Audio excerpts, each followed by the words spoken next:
The year is 2025. A deal is struck, shrouded in controversy. The United States, under the Trump administration, agrees to pay El Salvador $6 million. The price? To imprison approximately 300 individuals for 1 year. These individuals are alleged members of the notorious Tren de Aragua gang, deported from U.S. soil. The agreement, orchestrated by U.S. Secretary of State Marco Rubio and El Salvador's President Nayib Bukele, sets off a firestorm of legal challenges and humanitarian concerns. The deportations commence over the weekend of March 15th to 16th, 2025. Flights carrying the deportees leave U.S. soil, destined for El Salvador. This action, however, is not without its critics. The legality of the deportations is called into question. Concerns are raised about the potential fate of these individuals upon their arrival in El Salvador. The speed and secrecy surrounding the agreement raise eyebrows. Critics argue that the deal lacks transparency. They question the motives behind the swift action. Whispers of political maneuvering and a disregard for due process fill the air. The deportation agreement between the U.S. and El Salvador is just the tip of the iceberg. It unveils a complex web of international relations, gang violence, and the human cost of political decisions. This pact, made in the shadows, has far-reaching consequences, impacting the lives of hundreds and setting a precedent for future deportations. The ink on the deportation agreement is barely dry when the legal challenges begin.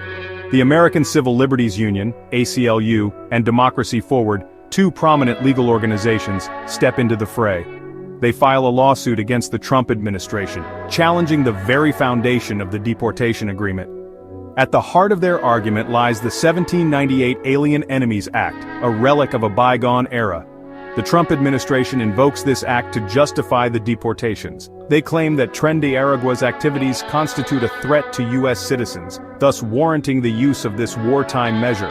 The ACLU and Democracy Forward counter this argument. They contend that the Alien Enemies Act, designed for times of war, does not apply in this instance. The United States, they argue, is not at war. The legal battle escalates quickly. Chief U.S. District Judge James E. Boasberg issues a temporary restraining order, TRO, on March 15, 2025. This order, a significant victory for the ACLU and Democracy Forward, temporarily halts the deportations. It provides a glimmer of hope for those facing deportation, granting them a temporary reprieve. The Trump administration, however, remains undeterred. They vow to appeal the TRO, determined to see the deportations through. The legal battle lines are drawn, setting the stage for a high-stakes showdown between the government and civil rights groups. The Alien Enemies Act, thrust into the spotlight, becomes a focal point of the debate. This act, passed in 1798 during a time of heightened tensions with France, grants the U.S. president sweeping powers. It allows for the detention and deportation of non-citizens from enemy nations during times of war. Throughout history, the Alien Enemies Act has been invoked sparingly, primarily during periods of declared war. Its use during World War I and World War II, though controversial, was deemed necessary by the government to protect national security. However, the Trump administration's invocation of this act in the case of Tren de Aragua raises red flags. Critics argue that its use sets a dangerous precedent, potentially paving the way for the deportation of any non-citizen deemed undesirable by the government. The act's vague language and broad reach fuel concerns about potential abuse. The lack of a clear definition of enemy and the absence of due process safeguards raise alarm bells. Human rights advocates worry that the act could be used to target individuals based on their political beliefs, religion, or national origin, rather than any legitimate threat they pose. The Trump administration's decision to dust off this relic of a bygone era has far-reaching implications. It reopens old wounds, reminding many of the internment of Japanese Americans during World War II. The use of the Alien Enemies Act in the case of Tren de Aragua raises fundamental questions about the balance between national security and individual rights in a post-9/11 world. Tren de Aragua, once confined to the walls of a Venezuelan prison, has become a transnational criminal enterprise.